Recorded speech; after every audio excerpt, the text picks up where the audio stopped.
Haryanvi wrapper Dhanda न्योलीवाला की नई album vomit on paper विवादों में घिर गया है।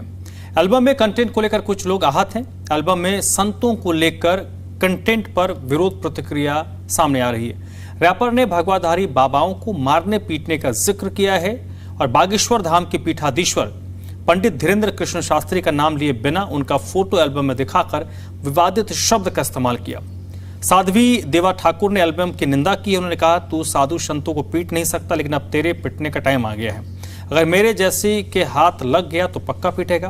वही ऑस्ट्रेलिया में बैठे हरियाणवी रैपर प्रवीण ढांडा उर्फ ढांडा न्योलीवाला की नई एल्बम पर शुरू हुई कंट्रोवर्सी के बीच कहा कि मामला बंद करने के लिए जिस लाइन पर आपत्ति थी अब उसे बदला जा रहा है। उनके विचार वही रहेंगे, लेकिन अब बेहतर तरीके से इसको पेश किया जाएगा।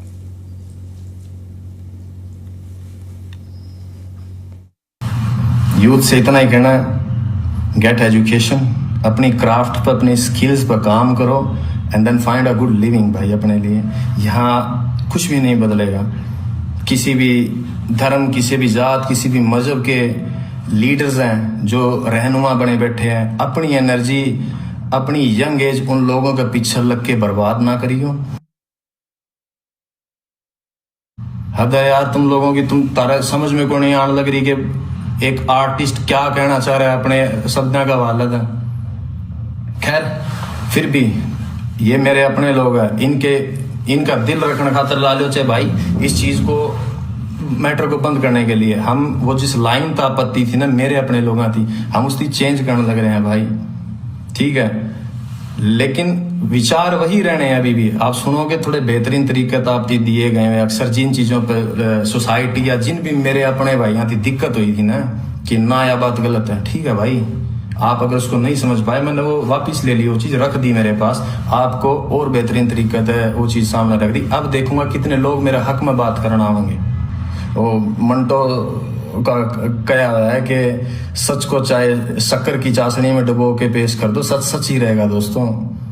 हाँ, मगर आपको समझाया गया जिन इन्फ्लुएंसर्स के थ्रू, आपको जिस तरीके से वह पेश कर दी गई कुछ लोगों का वालत है, शायद उसकी वजह से आप लोग मेरी बात नहीं समझ पाए कि मैं तुम लोगों को कहना क्या चाहता हूँ। अब जब आएगा नए तरीके से 2-1 दिन में, आपको अब समझ में आएगा कि मैं कहना क्या चाह रहा हूँ तुम लोगों की।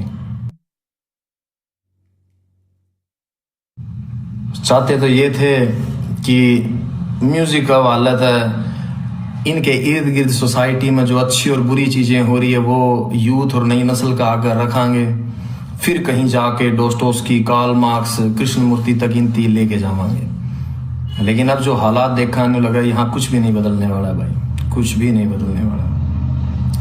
बड़े जो अपने सीनियर हो गए, बुजुर्ग हो गए, जब वो पॉडकास्टा के अंदर बैठे हैं और जब उनसे कोई जर्नलिस्ट हो गया या कोई भी पॉडकास्ट वाला सवाल रखा है कब कि भाई हरियाणवी म्यूजिक, हरियाणवी आर्टिस्टों के बारे में क्या कहना है, और जब वे अपना डायलॉग डिलीवर करें का क्या हो रहा है, गन कल्चर को बढ़ावा दे रहे हैं, बदमाशी चल रही है, तो लगा था रियलाइज होया करता कि यार नहीं, शायद साल में 1 या 2 गाने हमने अपने आवाम, अपने लोगों का, अपनी सोसाइटी के हित में जरूर देने चाहिए, ताकि ये अवेयर रहे, कल को अपने सवाल उठा सकें, इनमें थोड़ा बहुत जिंदा रहे ज़मीर। लेकिन हमने लगेगा सबसे बड़ी गलत फहमी थी वो हमारी।